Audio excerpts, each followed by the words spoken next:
Andrew. Sam. We're back. Yeah, back to the two of us again. It's been a while. Yeah, I was in Mexico, so I could not be here last week. But Anna Fenkel, your twin, subbed in for me. Fantastic episode. I listened to it on Love the and plane. Mercy. Yeah, Beach Boys. Lots of copywritten music in that one.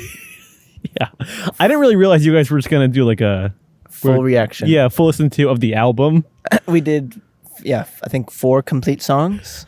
You know, that's not really a podcast, just listening to music. That's just called going on the Spotify. We were reacting. We were commenting. Yeah. Okay. It's fair use. It's not fair use on Spotify, which is a platform for music. I don't want any money. I'm not taking any money from the Brian Wilson estate, the Beach Boys, Mike Love. I would like money from the Beach Boys estate, but... If they're into the pod and they want us, give us a platform, that's fun. I would like shelf warmers, and we have like a big, with like a logo of the Beach Boys on top of our logo. Ooh, like sponsored by them. The Beach Boys presents shelf warmers. Yeah, except it's only Mike Love left, and we don't really want him involved. Probably no, we don't. No, but we have a guest this week. It kind of has inadvertently become Fenkel month. It's Fenkel month. It has become Fenkel month on the pod. Yeah. Maybe we'll get my grandma out here next week. Yeah, maybe your cousin Gooch, right? Gooch, yeah. Aiden. Aiden's not as fun as Gooch or Bobby. True. We need a fun nickname. Top billing names. Yeah. It's also the hottest day of the year. And we're recording outside. And I thought we would withstand the sweat longer, but I'm already feeling pretty disgusting, and you're already melting. Oh, absolutely, yeah. So for in honor of our president, Lincoln, is our wettest podcast yet. Yeah, wettest podcast. And we're going back to Lincoln when there was no AC. Mm-hmm. And I'm sure there was hot days like this. Sweating like Southern gentlemen. In the summers of 1860s. I'll yield to Mr. Congressman Fenkel of New Jersey. New Jersey. But yeah. What? Oh my goodness. Buzzard's guts, man. I am Sam's father, clothed with immense power. You will procure me some minutes on shelf warmers. David Fenkel is here, everyone. My father. Father Fenkel.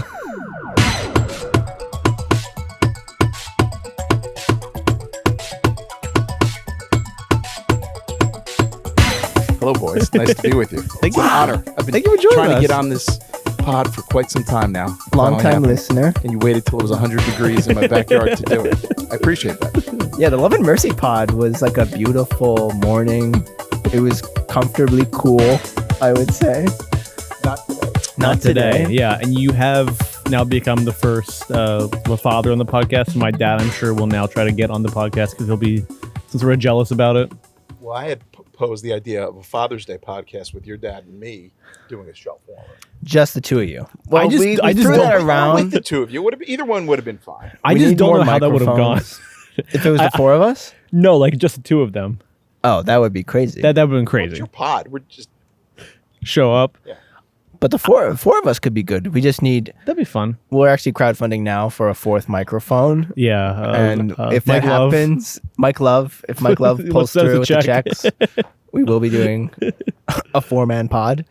But yeah, welcome to Shelf Warmers. If you don't know already, I'm Sam. And I'm Andrew. And I'm David, Sam's dad. And this is the podcast where we watch and discuss movies from the 2010s, the teens, aka the pump and dump period of Hollywood. Not exactly a golden age, mind you, but certainly a time of high fertility for Tinseltown. So fertile, in fact, that we did not see May the movies produce. So if they're good, bad, or meh, we're going to cover them all. If it's been sitting on the shelf, well, Sam, it's time to take it down. What are we taking down today? Today,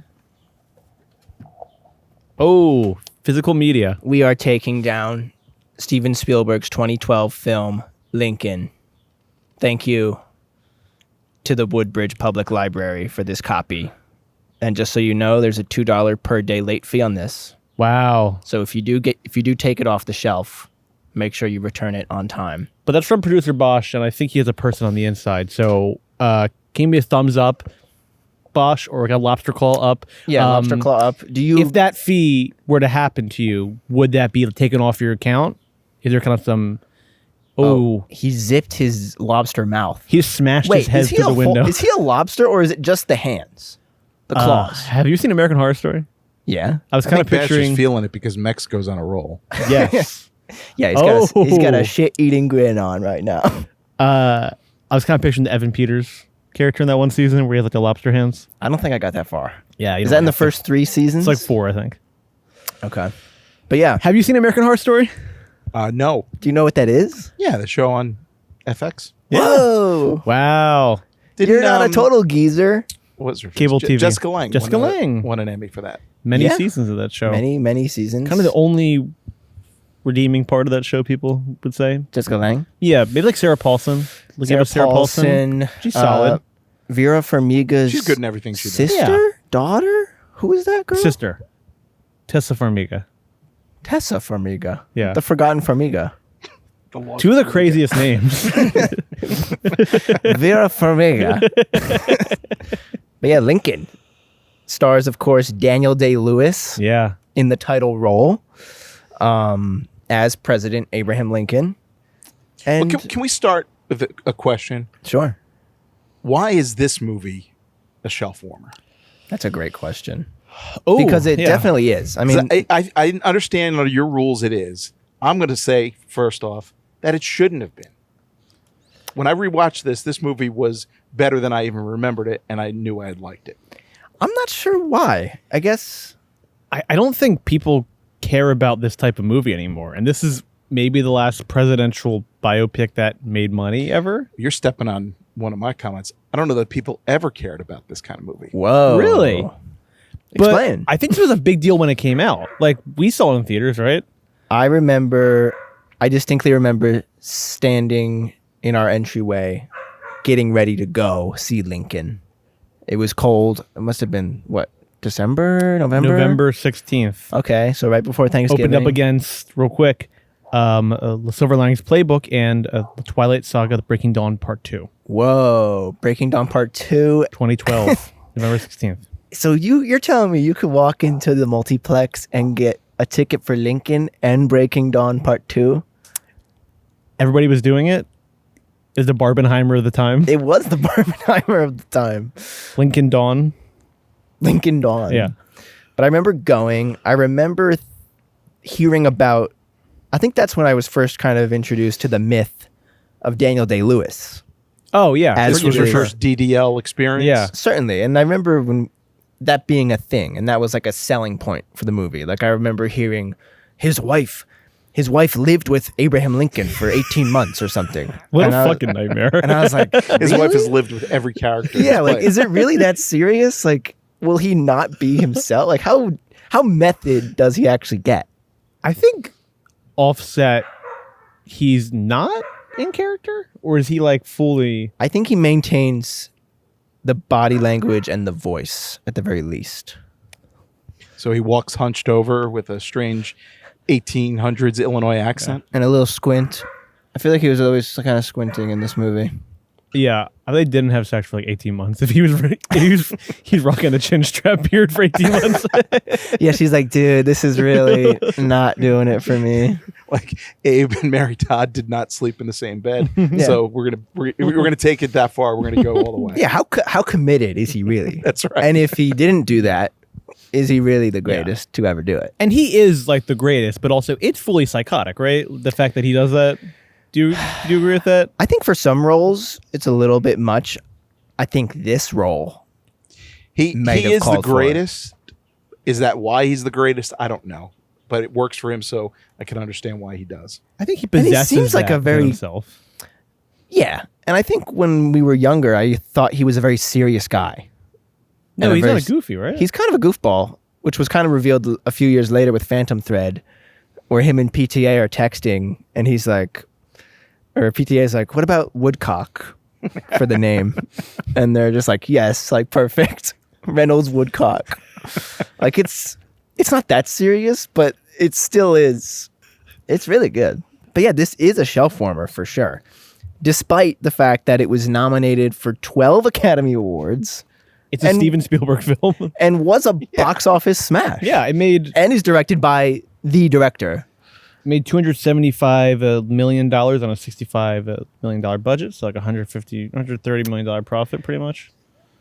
It had It has arguably the greatest director of all time, Yeah. and certainly who seems to be the consensus best actor of the last 40 years. I think he has the most Oscars. And this movie has about 25 people who were legitimate or ultimately became legitimate stars. Yeah. And are independently Goggins. in multiple shelf warmers. Yeah. This is like a perfect class picture. Is this a shelf warmers all-star game? Is that what honestly, this it is? really might is. be. It is all like an of our all-star guys. game. Yeah. Well, here's my argument, and if you agree, like I said, we've covered LBJ on this podcast, which is a presidential biopic that came out 4 years after this.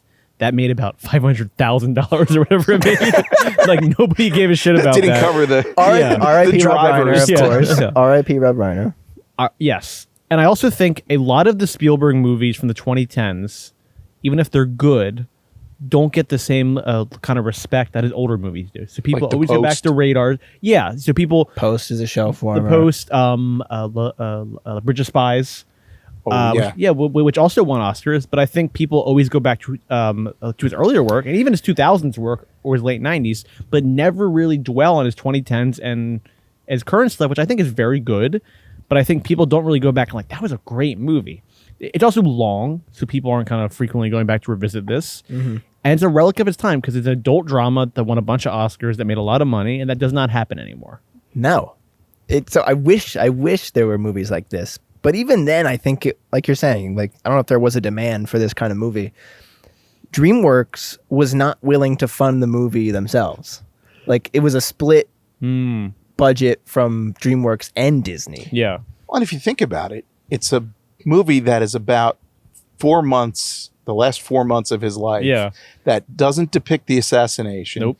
Doesn't really depict the Civil War. And it's about No. the politics behind passing the 13th Amendment. Yeah. That's it. Yeah. And it's fascinating. It is fascinating. I mean, we have you on the pod, not just because of any reason. You are kind of a history buff, wouldn't you say? I would say. I have here David Fenkel, special guest. My father, history buff, JFK assassination investigator. Are those all accurate? Yeah, those are accurate. I also would like there's that- I make up more. There's more to me than just that, but yeah, those would Just be a few accurate. words to sum it up. I like to add too that you're not a book guy. I found this out recently Oh, okay. because I've been asking Sam to ask you give me some book recommendations on like U.S. history with the Kennedys, and then Sam just texted me he's not a book guy, I was like, I don't think there's and any that kind recs of to be broke the had. aura of you. Well, I assumed you were a book guy. That's not true. I'm not. I don't get to read as much as I'd like to now. Who does? But if you're asking for recommendations on JFK assassination books, we can take this offline, and I can would go love that. down to my own library, and I could show you some things that you could I would love borrow. that. Or yeah, absolutely. David He Finkel sold you down the library. river. Yeah, just that's said, just said he's not a book guy. I was like, I don't know if he really has recs to give, but maybe. Yeah, I'd love to be. I mean, proved wrong. I read through college and law school, and yeah, so I'm a book guy. But you have And now the- you're here.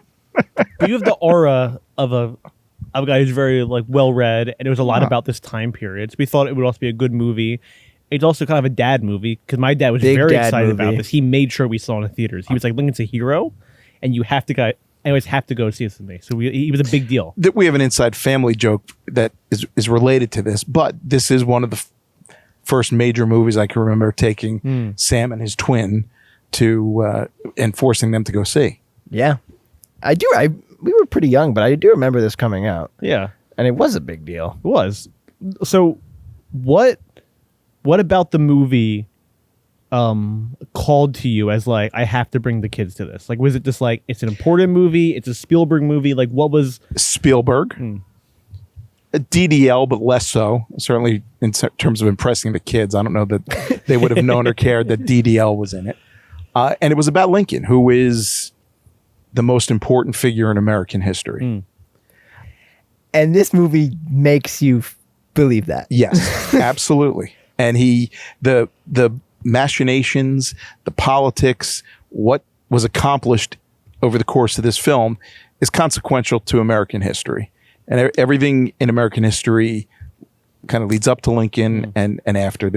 We can get into this later, but he is the top of the heap, and the best actor played him in a movie that I would argue is the best presidential biopic, if you want to count this as a biopic, because it only covers 4 months. I think that's part of it's the weird. question. It's weirdly like the new trend of just doing like a little snapshot. Yeah, I think you can, because if like the Michael Jackson movie doesn't cover all the molestations, then I think you can.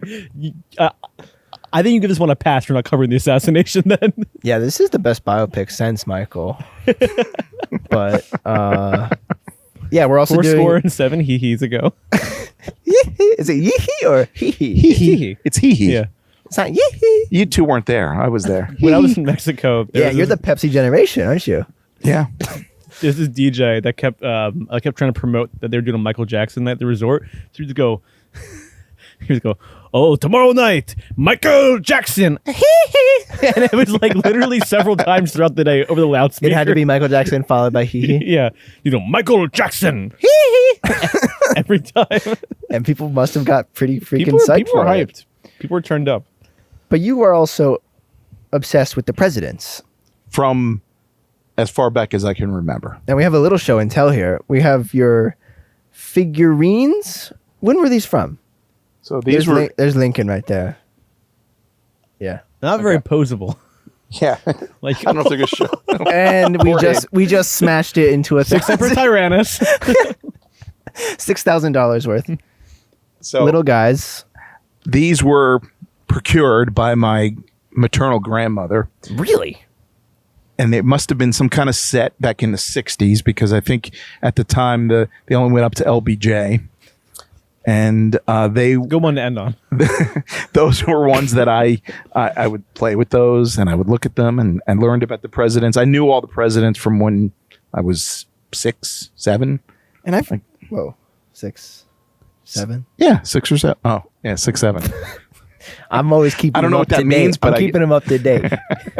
But you're also so far behind too. So you're like, yeah. So you're like showing them you're like, I'm like over Here here. comes that boy meme. Yeah. Check over it here, out. over here, I'm a 4K player. And you're a VHS. I'm a VHS. Yeah, you're a VHS. What does that make him? Oh my god, A stenograph? 78. But yeah, I mean, I've always known you like the presidents, obviously. I grew up with some presidential materials. I remember having like a rotating, it had like the president's face, and then it was like a card, and they were all stacked up in front of each other. It was the faces. You remember that? Oh yeah, And you could rotate it, and it had all the information. Headbands? We're playing presidential headbands? Presidential I headbands. don't remember what that was, but yeah, that was. I'm sure I bought that for Yeah. you to make sure that you Placemat with the Yes. faces. the pictures. So Yeah. yeah, Obama was president when this movie came out, so there was only 44 Yeah. at the time. At the time. And then history ended after Yeah. that, right? I think so. There I don't were know. no other- I don't know what happened after Obama. There were no other presidents. But like, what is your fascination with the presidents? You think? Well, I've always liked history, so the presidents were probably my entree to that. They were easy to remember. They were larger than life. They all had numbers associated with them. I just found it fascinating, and then it led me into enjoying all parts of history. And there was a moment last summer where I think I realized you have some sort of like presidential Asperger's or something, where I was throwing out, He's like presidential Rain Man. yeah, presidential Rain Man, I guess is more appropriate to say. The Rain Man of Yeah, presidents. we're keeping the movie Where references. I was just throwing out presidents, and you could tell me the exact years in which they were president. Oh yeah, that's easy. I could do that right now. Yeah. I'm not. We're gonna. That would be bore the audience, but yeah, I could do that. if we say a number, can you tell us the corresponding President? name? Yeah, Oh yeah, 38. Gerald Ford, 17. Andrew Johnson. Ooh, Well, that one's easy because to me, like 16 is Lincoln. That's Sure, like a sure, That's yeah, like the number on the that's back true. of his jersey. all right, so 16. 24. Grover Cleveland, who was also 22. We're also just taking your word for this. We are not. It's gonna be complete this up bullshit. at all. Ash can fact check me, and then you can have corrections at the end of the show. We don't even know who Grover Cleveland is. So I'm sure he was president. I did try to Maybe even twice. He's buried in Princeton. You should go look at his grave. Maybe we'll do a Shell Formers field trip. Shellformer's Do remote live review. to Grover It's Cleveland's. so hot. We're sweltering. with Let's the go groove. right now. I did so over the trip in Mexico. I was playing games with my girlfriend Jill, and I'd be like, okay, like name like Your friend Jill? the girlfriend Jill, name like 10 of this thing, because she's one of the smartest people I know, but she does not remember things. So I told her to name like 10 U.S. presidents. She got stuck at 9. Oh my god! See, this is the That's like- problem with that's your like the- generation. That's like the band T-shirt thing. Name Yeah. 3 songs. I can't sit here and say that I know Jill. I've met Jill on several occasions. Nice girl, went to college, all of that. And the fact that she can't name 9 is an indictment not of her, but of your entire generation. She went to art And also school maybe too, to be fair. why- She went to art high school, so they weren't. I don't know. I don't know what the hell they were teaching her there. But And you're it's- giving me stuff for not being a book guy? You're thinking that I'm not a book guy? You got a lot of nerve. You're a Twitter guy now. Well, that's the problem. True. Yeah. Social media has corrupted me as well as everybody younger than me. Yeah, Lincoln. Screenplay, of course, by Tony Kushner. The best Spielberg Collaborator? collaborator. Screenwriting. Spielberg, of course, has many collaborators. One of the reasons he's able to work so efficiently and frequently is he works with the same guys. Yeah, Same production designers most of the time, editor. Amblin's like a sweatshop. Probably. Janusz Kaminski, of You course. guys are the film guys. Isn't that crucial to anyone's success, whether it's Spielberg, Marty? If you Even look I at- heard an interview recently with Taylor Sheridan, and he was making the same point. Yeah, if you look at the guys who work the most, they usually have a solid crew that they stick with. Yeah, but I don't think The late writer, great Adam Sumner did But- the assistant directing on this. but like writer is not necessarily. There are a lot of guys who just kind of changed it and out of writers, because that's not the important part to these kind of like journeyman directors. Well, I think more like that's what's Soderbergh or cool. Linklater, more Yeah. specifically. I mean, that's what's cool about Spielberg is he's not like Tarantino or even PTA. Like, he's not like a writer director. No, but he's been taking the story by credit a lot more recently, because I'm sure he's involved from conception. Yeah. He's like I want to make a Lincoln movie, and Kushner's like, okay, what about? He's like, from this period, and Kushner goes off and gives him a script.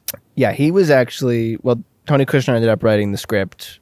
This was their second collaboration after Munich, Yeah, which is also an underrated, underseen Spielberg I've work. never seen it.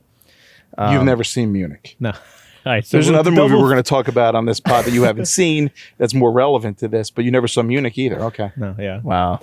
yeah. So we'll do a double feature of Argo, and end it on Munich. Yeah. But We have a fun night. a real uplifting night. Terror in the Middle East night, we're going to call it. Here on Shelfwarmers. Followed up by the best movie of this year, Zero Dark 30. Really? Oh, yeah. You think it's better than Lincoln? Well, just if we're talking Academy Awards, So these are the films There are- released in 2012. 2012 movies. Let me there Google it. there are 4 movies that were nominated for Best Picture and I would put Lincoln in that category, that are among my most favorite movies. Argo was in that category. Zero Dark 30 for sure, and Silver Linings Playbook. Hunger Games. Oh, Came out you this- love. How do you not like Silver Linings Playbook, Mr. Philly? I love Silver Linings Playbook. Oh, okay. But you don't like. I don't know. I'm not crazy about Zero Dark 30. I yeah. Zero Dark It doesn't- 30 was a pandemic pandemic renewal for me. Which Like, has happened with a few films. absolutely. And so I think I feel like it's happening with Lincoln. it could be. I Although hopefully we're not going back into a pandemic. But yeah, no, these were all great films. A lot of the films here are excellent. Ooh. I am having a seriously hard time with my computer right Master. now. The Master is Master. probably the best film in Probably 2012. definitely my favorite. I was just struggling with Google for probably 45 seconds trying to find movies from 2012, and it will only show me the John Cusack movie, 2012. I kept looking up 2012 movies. Okay, here's 2012 from 2009. I was like, okay, 2012 movie release date, and it Don't just shows sleep me- on 2012. That's a great. No, that's great too. I'm Poke, just you know, trying to end see of the world kind of I'm movie. just trying to see the films released in I 2012. like Django. Django's up there for me. Django's great. 21 Jump Street. Ooh, That was funny. Life of Pi. Skyfall. The Hunger Games. Wreck-It Ralph. It's a good year. Flight. Little film, The Avengers, I think was tops at the box office. Oh yeah, yeah, that probably would have been my favorite movie at the when time it came out. Yeah. I wish you took me to the Master. You son of a gun. The Expendables 2 honestly also was probably up there for me too. Were you going to how about see Flight? Expendables? Flight was in 2012. I've never seen Flight either. As semi-Zemeckis people, I have not seen Flight. Oh, you Magic didn't see Mike's Flight awesome, either? too. I've never seen Flight. Oh. Original Magic Mike's fun. We're going to add Magic that Mike to 2 our is great. 2012 catch-up list. Yeah, it's just a catch-up. But Doris Kearns Goodwin, the historian. All right. Now, she's an author. I know I'm not a book guy, but I did read He's illiterate. Team of Rivals, which this is based upon. And so the story goes with this movie is that her novel, which was real, or not her novel, her book, which really covered the Lincoln presidency. And the premise was that Lincoln came out of nowhere, which he sort of did to become president, and he beat out a lot of more seasoned politicians in the then new Republican Party. And instead of just going his own way, he brought those people into his cabinet because he wanted strong personalities, qualified people, knowing that he was going to be facing a civil war right out of the chute. And so people like Seward, who were William Seward, who was the Secretary of State, depicted by Strathairn in this movie. He's so good in this. So good in He's this. good in Edwin everything. Stanton, Absolutely. who was Bruce McGill. Those are two of his more powerful cabinet members and crucial to the war effort. And that book was highly acclaimed. And I think the original screenplay was covering the entirety of the book, which would have made it a miniseries. I think, Kushner's original script covered the entire book, which was 500 pages. Wow. And Spielberg was like, this is great, but we got to pick a part of this. And he thought that the last 4 months of his life kind of encapsulated what you would really want to know. Did the two of you learn about Lincoln and the Civil War in high school? Oh, yeah. Yeah. Absolutely. My high school taught the War of Southern Pride. What is it called? the War of Northern It was a Aggression. War states' of right Northern issue. It Aggression. was a states' rights issue. Yeah. No, we had a big Civil War unit. And we went to Gettysburg in 8th grade as a school trip. Yeah. Did you I've do a been there- Gettysburg trip? I don't know if I did a Gettysburg trip, but I've been there a bunch with my dad. My dad's a big history buff, too. But I am ashamed to say, I don't. And I'm ashamed to say that I've never been to Gettysburg. Really? Wow. Never been to Gettysburg. Never seen Argo. And We should make a road trip to Gettysburg and rent Argo in the we'll get a hotel that coach night. bus. We'll watch Yeah. it. Or coach big bus, right. screen, yeah. But I am ashamed to say I don't know the ins and outs of the Civil War in a way I think I should. Can you paint that picture a little bit? Like, what was it like for Lincoln to be entering the presidency when he did? He was kind of like a JFK type, right? In terms of his... Lincoln was elected in November of 1860, a four-way race. So 100 years before. Yes, JFK, right? Wow. 100 years before JFK. And essentially, by virtue of him being elected, the South seceded. So not exactly a confidence boost. No. Crazy. So that was the culmination of 80 years of sectionalism. It went back to the founding of the country. No matter what anybody tells you, it was over slavery. And it reached a boiling point in early 1861 when the South fired on Fort Sumter in South Carolina and the Civil War was on. And I think Lincoln, the movie, does a really good job of, again, even if you don't know the ins and outs, the weight of the war is present throughout the whole film. Yeah. And even though the war is drawing to a close, you do feel this immense sense of loss and grief Yeah. in every character. I think that's one of the best parts about this movie. That's what makes it outstanding. If you look at any president, even Donald Trump, Barack Obama, especially, see Barack Hussein Obama. a picture of them, let's say on their inauguration day, and then whenever it is that they leave office, they all look like they've without a aged doubt. Every single one. 4 to 100 years. I mean, it's They get skinny, their hair goes gray. right. It's actually strange to And see. Lincoln was the same way. If you look at some young early pictures of Lincoln or when he first came into office compared to the last pictures of Lincoln, he aged decades because he had the He was, like, burden shredded. that he was hitting the gym every morning. yeah, no, and I think And there's a DD line in that about the movie where they're like, dude, like you look crazy. Lincoln. DDL portrayed that very well. The makeup people deserve a lot of credit. I mean, Lincoln was weary and worn out by January of 1865 when this movie opened up. Because he was like young-ish, right? When he died? Oh, he died when he was 56. Yeah. Crazy. Yeah, he definitely I just looks turned older. 57. So yeah, Whoa. he was very young. Ish, kind of. I also think a great thing about what you're saying about the weight of the war is you get that arc with him and his son. Is it Robert Lincoln? Yeah. Joseph Gordon-Levitt. Robert Todd Joseph Lincoln. Gordon-Levitt, of course, returning to the pod. Yeah, now it's like fourth appearance, maybe. He's good in Third? this. Yeah. He's good I have in no this. complaints. Another movie this year, which I forgot to mention, was Dark Knight Rises. One of Oh, my yes. personal He had a favorites. big year. He was great. a huge star. I don't know what happened. Hit Record Joe took up his life. As Yeah. we've covered. Yeah. But I like that arc of Lincoln not wanting to lose his son when so many young men have died, and that arc of the man who wants to fight for his country, even though his father knows is he knows it's a useless fight. He knows he's going to go to die. What hovers over all of that, of course, was that the Lincolns lost a son, Willie, early in Lincoln's presidency.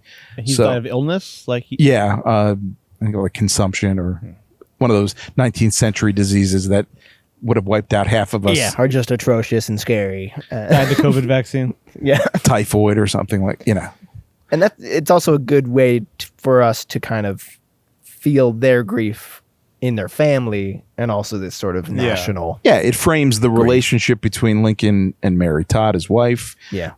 Lincoln's relationship with his youngest son, Tad, was a pretty important role in this movie. Yeah. Certainly. Classic Spielberg kid. Right. Yeah. Exactly. And then, of course, like you said, Robert Lincoln coming back from college, wanting to serve and what he said in this movie, he mentioned that every man was going to be judged on what they did in this period. That, with the Civil War and World War II, maybe more than anything else in this country's history, that was the case. You had hundreds of thousands of people that served in the Civil War. 600,000 died. The scale of the destruction, hard to fathom. It's impossible to fathom.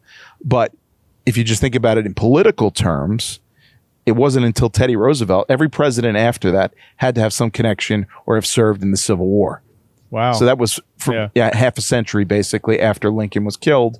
Everybody was involved in that. Most notably General Grant, who is a great character in this movie. And they hint to it. They hint to the Reconstruction after the war. Yep. And even that is like, I don't even know how we came back from this. Well, that's also the, historically speaking, one of the biggest tragedies of losing Lincoln when we did is that he wasn't able to preside over the Reconstruction. And you got Andrew Johnson, who was a horrible president, and that set it down a really bad path. Yeah. I mean, the film opens with really the only true battle sequence. You might expect a Lincoln movie to have more big scope, grand action scenes. But also he wasn't like Washington. He wasn't. I mean, he was a wartime Consigliere. leader, but he wasn't. My brain went off. Yeah. But he also was not he was not in the battles himself. He wasn't like Washington. And the being film in charge. opens with this brutal battle. I don't know exactly which one it is, but it's...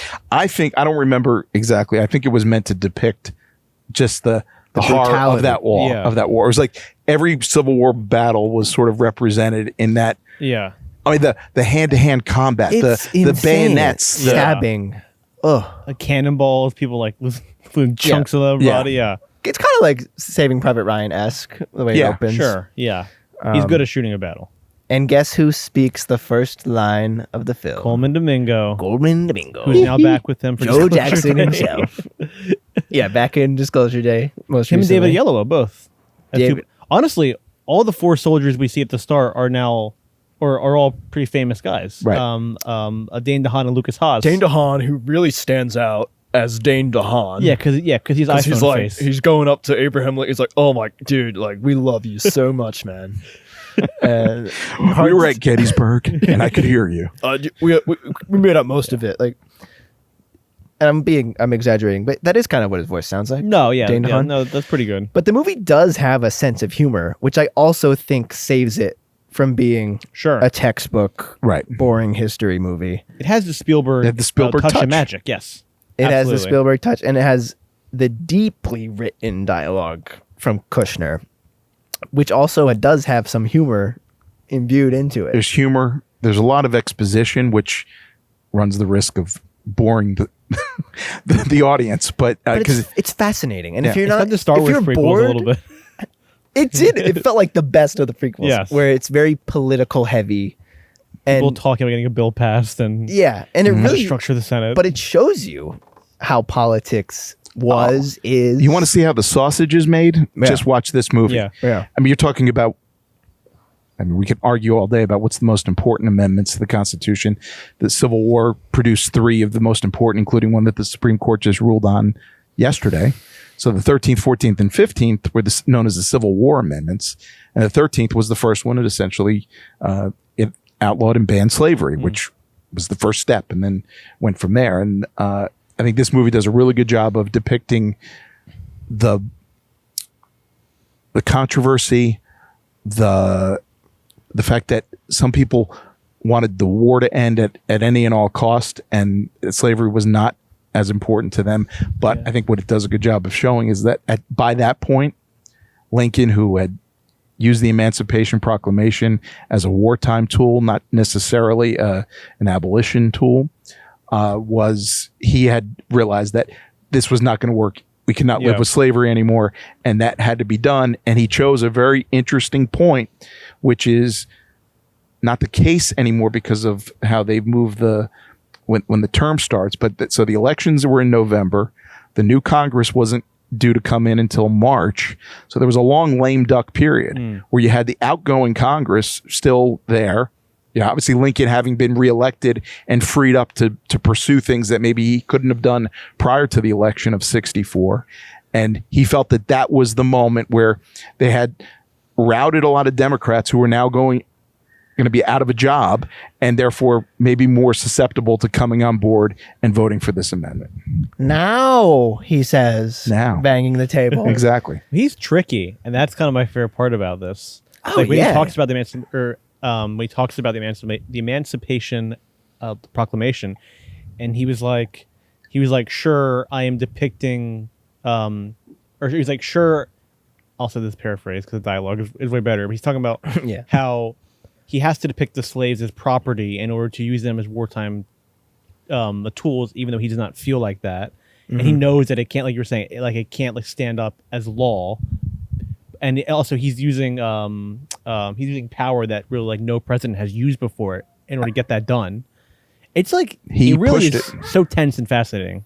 Well, the whole property question, that was why he didn't want the war to end, because once the war ended, there would no longer be enemy combatants, and then it would raise the question of whether or not they were considered property again. It was really a crucial moment, and I think it depicts a huge pivot point in American history. Yeah, and it's fascinating. If you think this movie is boring, Hold. I believe the Lincoln boys are having a play date behind our very walls here in Washington. Willie, Tad, take that dog inside. Yeah, excuse the kids jumping on the trampoline. I don't think they're going anywhere anytime soon. Yeah, I don't know what we're gonna do about it. So David Strathairn, who's kind of, I would say, the third lead behind Sally Field, He's third billed. and he's Yeah. basically in narrative terms, he's like Lincoln's right hand man. Yeah, But in reality, he's Secretary of State, That's correct. William H. Seward. Right. He was once the governor of New York before he was Secretary of State. And on the night that Lincoln was killed, he also was attacked in his home and stabbed in the face and really wounded quite brutally. I did not know that. Because the plot to kill Lincoln was to decapitate the U.S. government. Somebody was supposed to take a shot at Andrew Johnson, but that guy chickened out, got drunk, and didn't do it. And somebody did attack Seward in his house. So he had terrible wounds, but he lived long enough to ultimately be the man that bought Alaska for the United States from Russia. Oh, and there's You got to think that the guy that got like, you know, the cold feet. He was the least important guy that got cold feet. yeah. Don't worry. And about he was it. the one that ended up being president. And Andrew Johnson is nowhere to be seen Now, in this film. Why? which is historically correct. How has the relationship of the vice president changed? Considerably. Well, it was more like the Lincoln Andrew. Cut to the Vice trailer. Yeah, well, probably Walter Mondale was the first vice president that was given some responsibility by Jimmy Carter, but Dick Cheney was really the first one to be a powerful vice president. Yeah, and really the only one since then. Yeah, Gore had a role with Clinton, but basically, but what you see as the vice president now, even J.D. Vance is seen as being part of the Trump team. That was not the case for most of American history. Like when the greatest example of this is that Harry Truman, who was FDR's third vice president and only served for a couple of months before FDR died. Three-peat. When he died, Truman didn't know about the Manhattan Project. So he became president, and one of the first things they had to brief him on is, oh, by the way, we've got this massive secret. That's why he's so upset in that Oppenheimer scene. That's right. Gary Oldman. Ain't telling shit. Of course, Sally Field is here. Yeah, which we haven't talked about her yet. Yeah. Mary Todd and kind She of like the was- hysteria. Yeah. Well, there's some of the lines, and some people might not like the movie because I do think some of the dialogue is like tongue in cheek, but I actually find it moving at times the way the dialogue is presented. Like, maybe not this exact line, but she's in the carriage and she's talking about how she'll be remembered, Right. which is so interesting. You know, obvious, as we're watching this movie of her being remembered, 200 years later, she's like, well, that's how they'll remember me. I was a nag and you wanted to put me in a madhouse or whatever she says. Yeah, she had probably would be at least some type of depression, mental illness, who knows. She came from a prominent Southern family, which created a tension for Lincoln once the war began. And then the death of their son was consequential, and that did set her down a path. But Kind of loveless marriage too. yeah, I think historically that it's been disputed, but I think generally that's the consensus.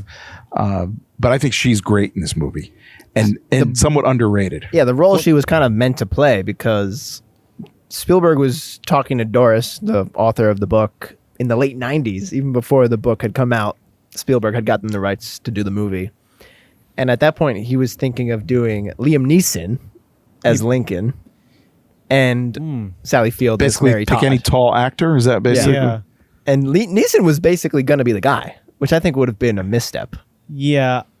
I don't know if, But are you comparing him to DDL? I mean, Neeson could have That pulled it might off, but be not it. quite like this. but also I think Lincoln's really funny in this, which I like, and I don't know if Liam Neeson could land those beats. A Million Ways to Die in the West. He just Well, I has mean- a specific set of skills. That Yeah. I mean, humor not being one of them. he is. Well, The Naked Gun, he He's was great in that, but I also Oh, think yeah. it's kind of like a subtle humor. Right. Like it's almost like he's a little like evil. Like he's got a little twinkle in his eye. Like, And it's folksy. I mean, one of Yeah. the best parts about Lincoln's character and interaction with Edwin Stanton was when Stanton was like, "No, you're going to tell a story. I can't take another story." Because the movie starts and he does go on these monologues. Yeah. And even as the viewer, you're like, oh, like that's what Lincoln does.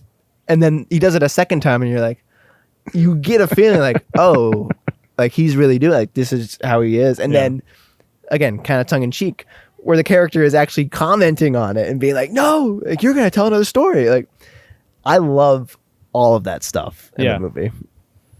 What it depicts Lincoln as, I think, is a true politician. Sure. Yeah. So whether it's the soldiers in the very beginning who were telling him about Gettysburg, and also how the black soldiers aren't paid as much, and he's listening to them and he's engaging with them, and he can talk to the people at the party. He can talk to his advisors. He goes when he meets with, we didn't even get to Bilbo yet, but when he goes into that attic and meets with them, and he can Yeah. He can talk with anybody, connect with anybody, which is a politician's genius. And whether it was the 19th century or today, it's still applicable. And his charm totally works, because in that scene where he's like, now we have to do this now, you're riled up and you're ready to go. So at that point, the cabin does rally around him, and they do execute. And they're like, okay, we need to essentially get 20 votes 20 to votes. flip this. And then that basically becomes the movie. And it's very entertaining with the editing. I think the editing is where it really comes to life in this middle stretch. Sure. Where it's the hunt for character actors. And it depicts a it depicts multiple fronts, right? So how are they going to get those votes? Well, they're going to do good old fashioned corrupt lobbying, right? That sort of thing. They're going to shame others into it.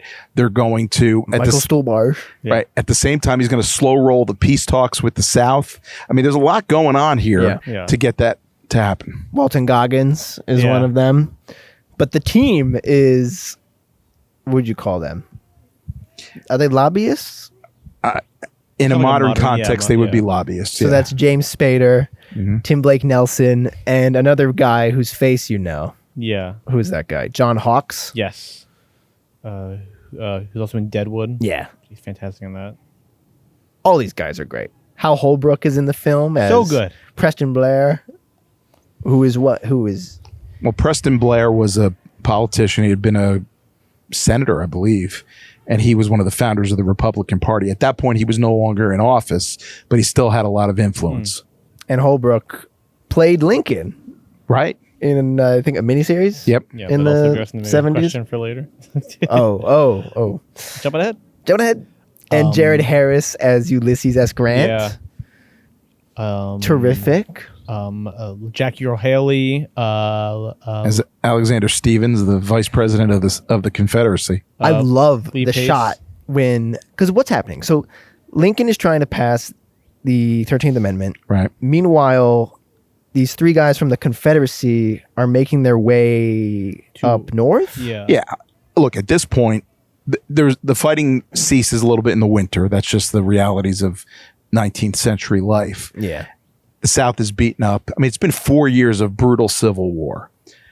And the South probably recognizes that they are not going to win the war at this point. So they're trying to sue for peace to get back into the Union and keep their way of life. And so they send this delegation north with the hopes of meeting with Lincoln and negotiating terms. And there's certain shots in this movie that really give me like chills because they feel so almost like photographic, even though there were some photos from that time, but certain frames of this movie to me really hum and come to life. And one of them is the three guys from the South. They walk towards the camera, and as they walk, they put up these title cards of who they are and like their position. And I found it almost like startling. Yeah. Because they're just like these three guys with these big ass, big deals. Another shot is at the end. And one of them was a former U.S. Secretary of State. I mean, that's the thing about the Civil War. You had, not just in the government, but they talk about brother against brother. I mean, these were people that had fought together in some cases in the Mexican War, had served together in Congress. It was truly an unprecedented battle. And the movie, again, it's just fascinating that it even happened at all. But when you're watching it as a movie, it is just extremely dramatic. Adam Driver, really good at sitting there watching Lincoln. Yeah. Yep. Jeremy I remember Strong. that telegram scene for some reason, like very vividly in my head when I saw it in the theater. Yeah. Also, Jeremy how information is passed. Like, I can't even imagine any of that. When they're trying to get the information from the siege at Wilmington, North Carolina, they're waiting for the telegrams to come in, and It's very crazy. very tense. The Stephen McKinley Henderson, always fantastic. Who's that guy? That guy from Dune and Lady Bird. Oh, Fences. yeah. Yeah. Also, Tower Heist. Tower Heist. Yep. We'll back up in the pod. Lest we forget. David Costable, who's in from Breaking Bad. Oh, yeah. Great. He's got a good role in this. He's got a very good role in this, and he was better in Breaking Bad. He was also in Billions. If you ever watch All that. you billion heads out there. Lee Pace. Yeah. who plays the Democratic congressman. He's a Democratic Congressman Wood from New York who The real son of a bitch. is opposed to the 13th Amendment, to say the least. Yeah.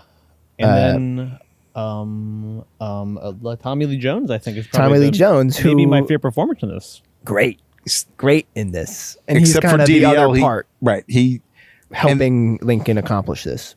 exactly. He's pushing it through. He's been fighting for it. He is an ardent abolitionist.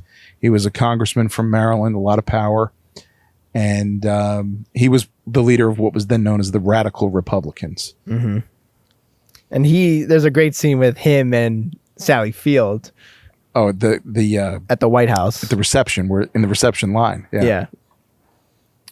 And her dialogue is really good too. That's some great acting. Her dialogue there is great, and his just kind of taking it in, not really responding, kind of smiling in a knowing way. They had to put up with it. And again, Jonas Kaminski, the DP, framing all of these dialogue scenes with that those big highlights coming through the windows. Like it all feels very natural to me, but with the set dressing and the costumes, there are certain frames that really look like paintings in this. Oh, absolutely. Yeah. Well, a good film device, because I don't know whether this really happened, but at that reception, Lincoln really couldn't be seen to be too close to Stevens, Tommy Lee Jones' character, because it would push the possible persuasion of some of the Democrats another way. And so they meet in the basement at the White House while that party is going on, and you kind of see the two power brokers talking about their strategy and how they're gonna do this. I like that kind of stuff. Yeah, the backdoor dealings happening. Something kind of interesting, which I wouldn't have thought. This is, although Spielberg is very acclaimed, lots of movies, obviously.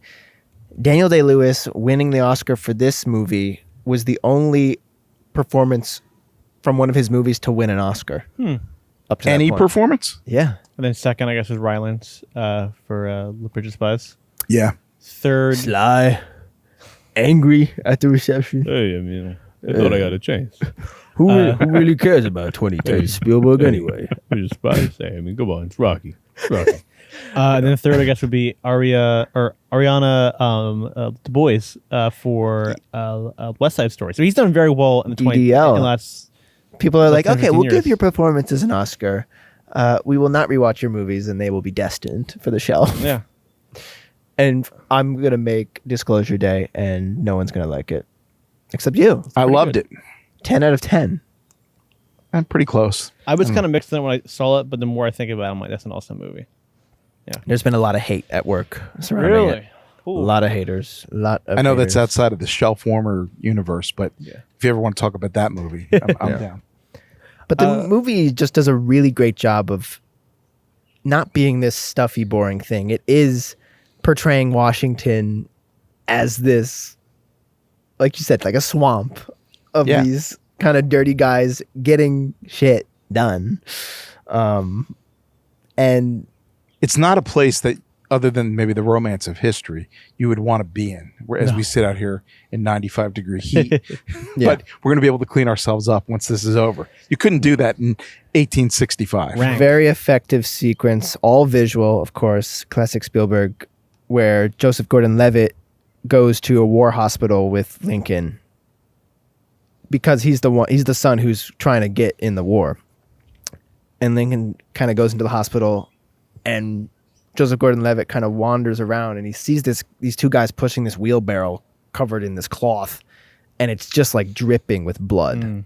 Yeah. And he's like, well, wait, what's this about? And he follows the bloody wheelbarrow to just this pit, and they just dump the wheelbarrow, and it's like arms All and these legs. And it's just the brutality. And then they're pouring like lime on it just to cover it up, which obviously is not going to work really well. Not very well. It's But just that crazy. that Salt and dynamic is really interesting, and it's one of my favorite parts of the movie when he's trying to convince his father to let him enlist, and he's pushing back, and because he knows that the mother doesn't want him to go to war. Yeah. And he talks about every fight that every father and every son have had for the last several years, except, and most fathers can't do anything about it. You're a certain age, except your father can do something about it because I'm the commander in chief Yeah. and I don't have to let you do this.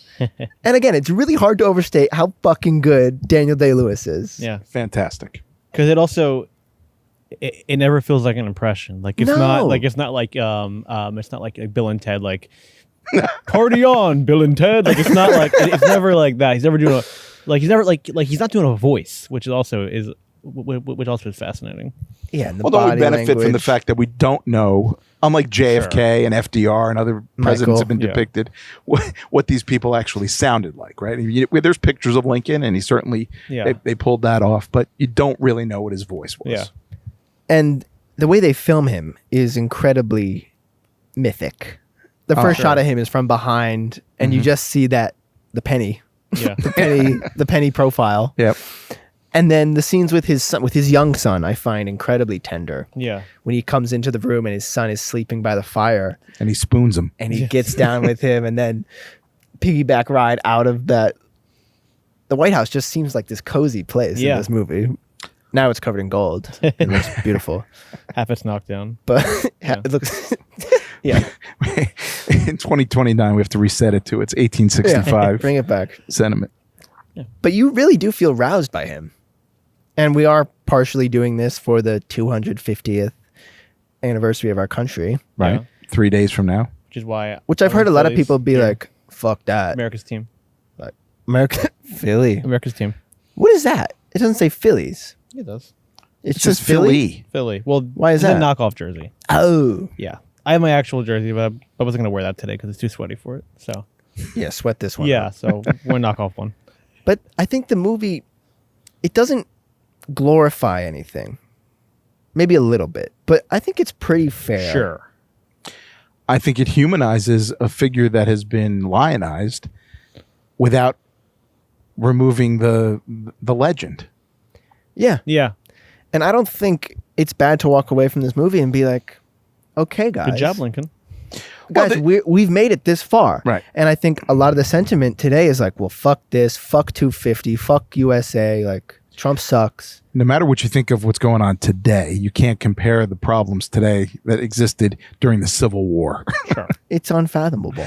But yeah, Lincoln, you could walk away from this and say, not in a jaded way, that he was a great politician, which you have to be in order to be a leader. Yeah. Washington was a great politician. FDR was a master politician.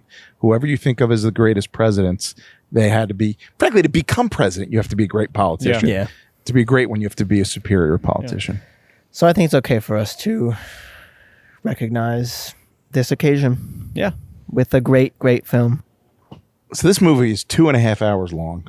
Yep. We can go through every scene. Yep. There's just two other points that I would like to make about the movie. One, And it flies too. it does fly. It doesn't feel like 2.5 Again, hours. the editing. Yeah, it's well edited. It's great. The Bill Camp scene, one of our great character actors. Yeah. Whenever Bill Camp shows up, you can't help but smile. He plays this landowner from Missouri who comes to visit Lincoln. Yeah. I was wondering what that is or So was. that was People just showing up. Yeah. Also, when The president's like a mayor. Robert comes home, the hallways are lined with people, Right. Yeah. and it looks like right. I You don't even didn't know. finish watching Death by Lightning, but there's this whole piece hear with about that. No, what's that? That is, it just came out. it's a Netflix four episode Netflix miniseries. We call it a shelf warmer stillbirth, and it's immediately put on the shelf. It's about the assassination of James Garfield, who was Oh. the president killed 20 years after Yes. Lincoln. But Michael But he's never Shannon talked about. Oh. plays Garfield, and I'm Andrew Garfield. Or not Andrew Garfield. and Tom from Succession plays the assassin. Michael Shannon plays Andrew Andrew Garfield Garfield. as President Garfield. Well, they were in a shelf warmer together. Who? Andrew Garfield, Michael Shannon. Can you pull it? 99 Homes. Yep. Jeff Nichols. There you go. You two speak in code. I get it. The Bill Camp scene is great because he comes in and is complaining about not having his toll bridge and that his grandpappy was given that by Yeah, President James Monroe and Yeah. Quincy Adams followed it up and so Lincoln then started talking to them about some folksy he knew a Missouri story to Yeah. tell them and that and where he discerned from them that they weren't interested in in abolition of slavery. They wanted the war to end. Yeah. was Yeah. the key thing. And that's kind of, again, the movie is beautifully crafted, and that scene has a great purpose where it's like, I think Seward says it. He's like, Yeah. the people. The people. Exactly. The people. Yeah. Like, your people. Thus, the people. Yeah. Yeah. Right. And something so grand too. It's really good at finding those, at being able to find those small moments to it. I think. Yeah. And then there is that Spielbergian, and it's just a grand movie device when you know the ending. Lincoln's going to get killed, and so he leaves the office because his wife tells him he's got to remember what time it is, and his valet brings him his gloves, and then you see him just walk off by himself down the hallway, and you know that he's not going to come back to the White House alive. Yeah. And then the next scene is in a theater. Right. Yeah. And this was like the little twist, which I thought was really fascinating, where you think, okay, now they're going to show the assassination. Yeah, they like pan up the Yeah. curtain. Right. And then what they're really doing is they're showing Tad. Who I guess had tickets for another show that night. He was taken to another. I don't know whether that's real. We should have looked at that and checked the research on that. But the fact that he found out that his father was shot because it was announced in that theater was an interesting way of portraying the moment of the assassination. That was a big Spielberg moment for me. Like when the guy comes out and he's like, "The president's been shot," and then he just starts screaming, "No!" And he He's holds holding the onto the railing, column, and the camera just like pushes in on him. Like that felt like artificial intelligence or something. So good. I had a pitch. Johnny Williams, Oh, yeah. Well, last we mentioned. yeah, it's kind of reminiscent of his JFK score. A little bit. I guess he has a little tunnel vision when it comes to his presidential scores. Sure. But there's some interesting It's things not in there. JFK. Let me be clear in terms of the score. No, But JFK's better. Let's be clear. yeah, But there's some fiddle in there. Yeah. Like it does classic pull. 19th century. Yeah. You have to. Well, we didn't even really talk about the Ken Burns documentary, The Civil War, which is really the foundation for any kind of depiction of this period of history. Yeah. And that had a lot of that kind of music. And then the film ends with him in bed as he dies. Yep, which was true. And they have like that Dr. Seuss looking thing checking his heart. Yep. He's gone. And then Bruce McGill with the famous line, "Now he belongs to the ages," Yeah. Chills. which is chills. It's true, and it certainly is something. He said that? He did say that. I'm always amazed with these guys in history where they just say the most beautiful things at the right time. Yeah. And then it fades from Lincoln in bed to like an oil lamp. And then Great cut. the flame is like going, and then it dissolves to Lincoln's second inaugural. Yes. Right? And that was another one of the shots to me that looked like a documentary. Yeah, that was a great shot. And Yeah. I'll put this on the Instagram. Everyone's just looking at him Well, giving the speech. what I didn't realize until I watched it this time is that Spielberg frames this movie with Lincoln's two great speeches, right? So the opening scene Sure. Yeah. is a callback to the Gettysburg Address. The soldiers are relaying what was said, and then the second inaugural is the last scene. And if you visit the Lincoln Memorial, as your twin recently did, and we've done a couple of times, The two greatest. speeches in the greatest memorial, the Lincoln Memorial, are the Gettysburg Address and his second inaugural. Spielberg. It is pretty striking when you go there Genius. and see it. See a big white guy. You've been. Yeah, of course. Of course. Big white guy. Big white guy sitting there. Chill. Of course, that is featured in Night at the Museum, Battle of the Smithsonian. Sure. I was thinking this movie, a DDL kind of has a Ben Stiller thing going on. He does. He looks a little like Ben Stiller, right? Yeah. Ben Stiller's so short though. Maybe Stiller If could you have done stretch Lincoln. Ben Stiller. Yeah. Well, I had a point, which is to say that I think that there really have not been a lot of great depictions of presidents. There have been many, but in movies, Sure. presidential biopics. So you've got this, which I think is at the top of the list. Yeah. There really isn't a great Washington biopic. Which is so strange. There should be. Yeah. Young Washington is It's in coming movies out, near, yeah. right? So Get your tickets now. Kelsey Grammer in Young Washington. Is is it that Kelsey? isn't that an Yeah. Angel Studio Kelsey's in- thing? Yeah. They're So cranking it's probably, it. yeah, I won't be going to see that. Yeah. Aren't they doing the Hershey movie? Yeah. Finn Whitrock is Hershey. Kelsey Grammer is Old Washington. So growing up, being interested in the presidents, there were a lot of, I'll call them TV movies Sure. or miniseries. So Eleanor and Franklin, Edward Herman played FDR. That was a one. Of course, there was the Adams Chronicles. There was all these different things. 1776 is one of my favorite movies. Great 4th Musical. of July musical from 72. And you had Ken Howard play Thomas Jefferson and William Daniels play John Adams. William But Daniels still kicking it. 99 Really? or something. Yeah. Incredible. Yeah. But they weren't president in that movie. It was Yeah. before they were president. You had Henry Fonda play young Mr. Lincoln. Right? Yeah. So as some kids in your generation were comic book fans, the Gen X kids were praying that one day they'd see Iron Man and Captain America on their silver screens. And you were in your room with your presidential figurines, Right. collectibles. Wondering when is the definitive TR Yeah. movie When is coming out? Teddy getting his movie? When the hell is Dennis Quaid and really- play Ronald Reagan? And will it be Mork that plays Teddy Roosevelt one day? Right. It was Mork that would play Teddy Roosevelt and then later play Eisenhower in The Butler, which again Which is is honestly, we another should do good that Yeah, next. we should do that. another good example of a movie 251. that kind of stinks. and 251, we're and it doing it. feels like those performances they're mailing it in. Yeah, I mean, the John characters. Cusack as Nixon. Come on. yeah. Yeah, it verges towards SNL. I mean, James Marsden as JFK. Speaking of Nixon, I would say, Hopkins as Nixon in Nixon I need to revisit that one. is very good. Yeah. Shakespearean. Even the Kennedy's been depicted many times. Bruce Greenwood in 13 Days is excellent, but he's not stepping on my game. he's not DDL. Coming on my game for the next segment. Now let's get Sorry. moving then. All right, go ahead. So And you also have 30 years of Ronald Reagan filmography. Pictures for BOGO. yeah, Whatever- or Bonzo. Bonzo, whatever it's called. Bedtime for Bonzo. Bedtime for Bonzo. Pictures for BOGO. Yeah. Yeah, you're the book guy.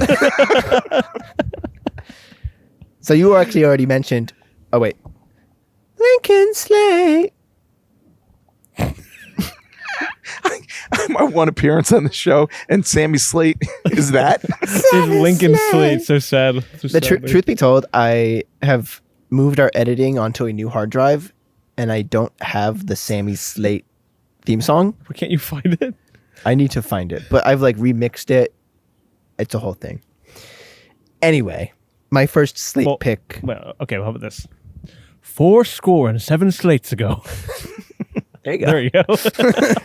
That's better than Lincoln Sleigh. Lincoln Sleigh.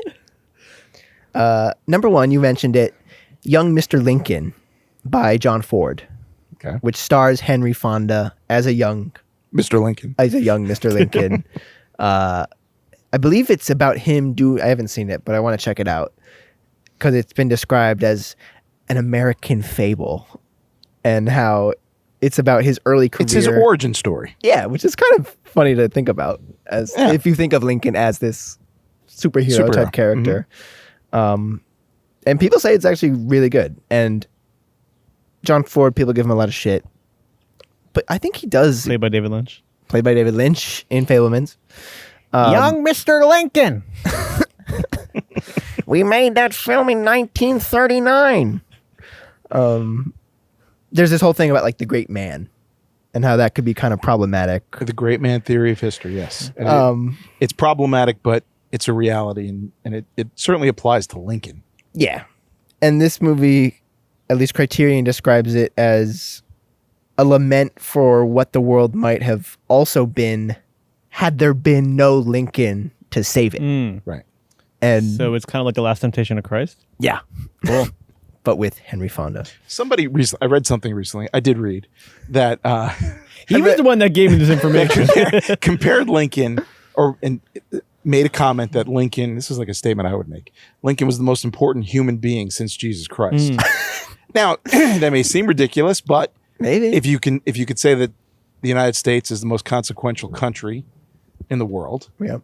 and he's our most consequential figure, it's not an absurd thing to say. Yeah. I think my pick's probably Zendaya. She's on a hot streak right now. Dune 3. What's that called? The Proposal? The drama. The drama. Dude, you're so Spider-Man. behind on I don't know movies. what's wrong with me today. It's probably because I'm watching sweat drip onto my jersey. Your specific jersey you chose to sweat on. Yep. So second here, I have another 2010s film, The Conspirator. Did you see this? I saw this. I didn't take you to see this. I was 8 years old when this came out. Oh, this came out before Lincoln. Yeah, this is 2010. Justin is- Long. This is James Kevin McAvoy, Kline. Robin Wright. McAvoy plays the lawyer who defends the Surratt, Mary Surratt. Okay. I like this movie. It's not as good as Lincoln, but Is when it a I was thriller? It says it's a thriller, which made me intrigued. it's a drama about the arrest and the trial of Mary Surratt, who was one of the conspirators, alleged conspirators, and the hunting down of it starts with the assassination. And it's how they hunt Booth down and then ultimately try his conspirators. Booth is Isn't played that by show, Toby too, Kebbell. The Manhunt was on Yes. Apple TV. Yes. Was that a That's right. That was- dramatization No, that was or a doc? not a doc. It was No, it was a miniseries. yeah, Okay. it was a miniseries. That was actually pretty good too. But Hamish Linklater plays Lincoln. Yeah. Okay. your grandfather took me to see a movie late 70s called The Lincoln Conspiracy. Whoa. And it was probably a TV movie, quality movie that was released in theaters though. And, And again, I was what, 8, 9, 10 maybe, and it fed right into my interest in presidential assassinations, the whole thing. Perfect. Yeah, so those are my two kind of Lincoln picks. And then my final slate pick here is a little film called Oppenheimer. Oh. I was thinking of Oppenheimer in the scene Is it where because of Sally the quality Field of the goes off on cast? Tommy Lee Jones. I thought of the scene where Kitty Oppenheimer goes off on Benny Safdie. Oh, yeah. Yeah. Definitely, Oh, that's a good parallel. woman yeah. behind the man kind of thing going. Yeah. But also this interesting thing of the movie being called the last name of the guy. But what the movie is actually about is it's all framed around this one thing, this one accomplishment. Right. So ending slavery and creating the atomic bomb. Yeah. Yeah. Two of the pretty And important also things. being backed up by 25 of the greatest actors. Right. Sure. Yeah. And And the two greatest Yeah. directors. yeah. And I was talking about this with some friends the other night, and I was getting really jazzed about an Oppenheimer rewatch. And Oh, I foreign, would love to. foreign actors playing leading American men. Yes. How dare they? I was Taking all the jobs of Americans. more jazzed. Don't tell your grandmother I said that. She loves killing. Yeah. Which we've covered. Pretty good. Yeah. So yeah, Oppenheimer.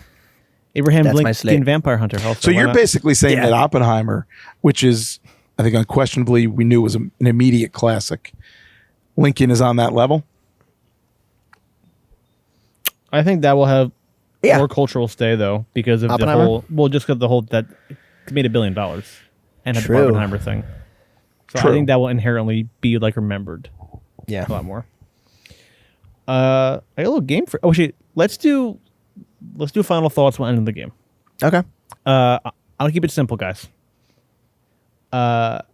Two options. Are you voting to take this off the shelf, or are you voting to keep it on? Yay. Take this off the shelf. Present. No. Oh, forget about it. Yay. I would argue that this never, I said this at the beginning, it never really should have been on the shelf, but so definitely it should be taken off the shelf. Yeah. Yeah, I'm also like I said, I remember it being such a big deal when we were kids, and then nobody has talked about it for so long. I feel like, and I'm really happy to go back and find out that this one is not only good, but it's great with all of our favorite character actors, some fantastic lead performances, and that Spielberg magic. I have no complaints. Yeah. Yay for me. Yay from Andrew. I really think it's on the shelf because people think of it as this slow, boring, Stuffy. historical movie. But it's actually incredibly light on its feet, and the performances are fun to watch. Yeah. It's really that simple. Has DDL ever been funnier? Phantom Thread. Yeah, he's pretty funny, fam. He's also funny as what's his face? I've abandoned my boy. yeah, my there's child. funny. Okay. Well, I don't know. There were, but I Bill pass the your Butcher bill. is also kind of funny. I take your milkshake. I drink your I milkshake. pass your bill. I pass it right up. No, Your amendment, I pass your amendment. I pass it right up. clothed in immense power. Yeah. And I got a game for you guys real quick. Okay. To play.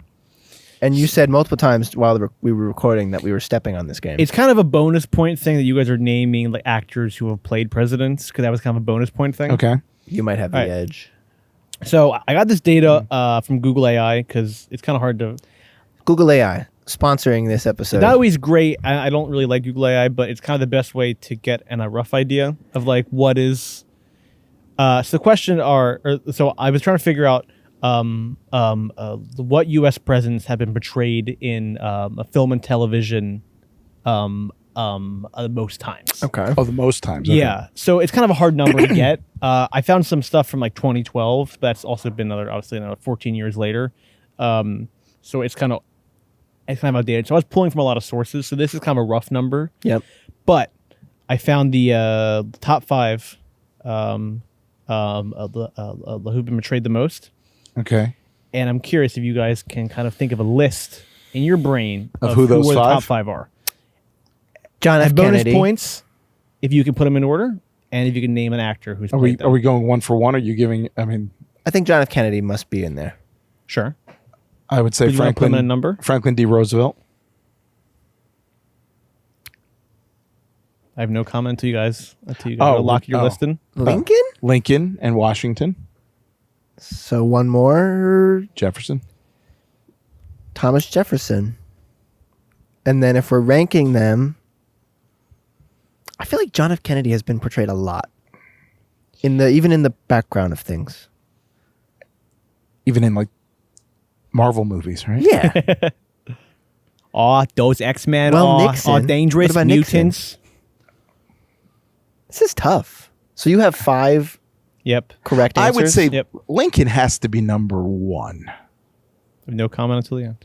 I mean, we're talking about every movie and TV show if you Yes. add it, or TV movie, Yeah. or you Yeah, just correct. added it up.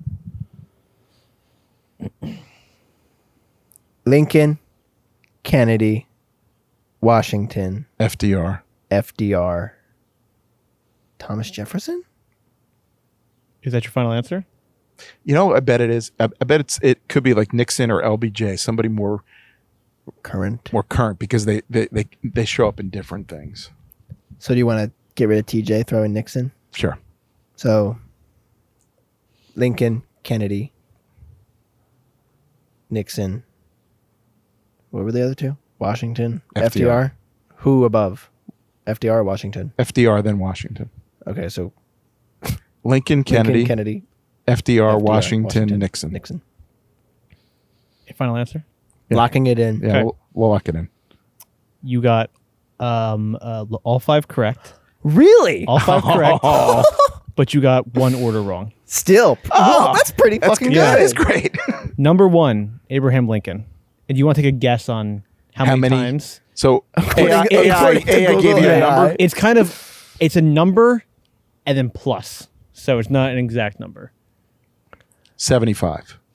Over 250 times. Whoa! Yeah. Okay. I don't. Number 2, John F. Kennedy. Okay. And it gave me a range here. So if you want to guess in the range. It's going to be a steep drop. I think 100. 110.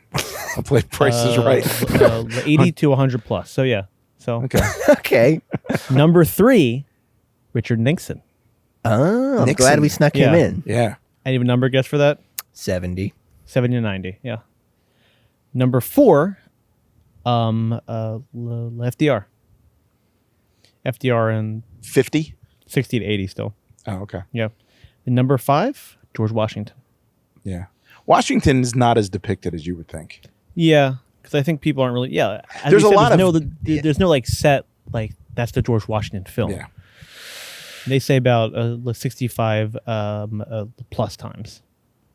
I'm trying to imagine 250 different guys playing Lincoln. But could that be like on a special episode Oh, I'm sure of they're counting Full like, House. Where yeah, Full House and Bill and Ted and SNL and like yeah. Okay. Yeah. Still, I'm sure it's counting that. we yeah. got all 5 of them. That was Yeah. great. Awesome. And I was like, oh no, don't say who was your pick? Jefferson. Jefferson. I was like, don't say Jefferson. And then you pull Nixon out. Great. Yeah. Cool. Tricky Dick. Tricky Dick. Tony I'm not a Hopkins. crook. Tony Hopkins. Second best presidential performance ever. Yeah. And then Robin Williams. And there's not a great like JFK performance, which is kind of strange. Don't sleep on Greenwood. He's good in 13 days. Yeah. Never seen 13 Days. Better than Costner in terms of accent, but Yeah. Mr. Garrison. he goes from that to his New England accent. It's Kenny O'Donnell. But yeah, this has been Lincoln. Special thanks to our. I almost said our joining us. Thanks for father. having me, guys. Our father. Art thou? Podfather. Our It's been podfather. fun, even in 95-degree heat. It's cooled off. As cool. Yeah, a little Sun's bit. going down. It's because it's almost 8 o'clock at night. Still 80 something degrees. Yeah. You got a World Cup game to head to soon. But Yeah, it's 7:20. thanks for It's listening. been my pleasure, guys. Yeah. And we'll see you next week for something. Something.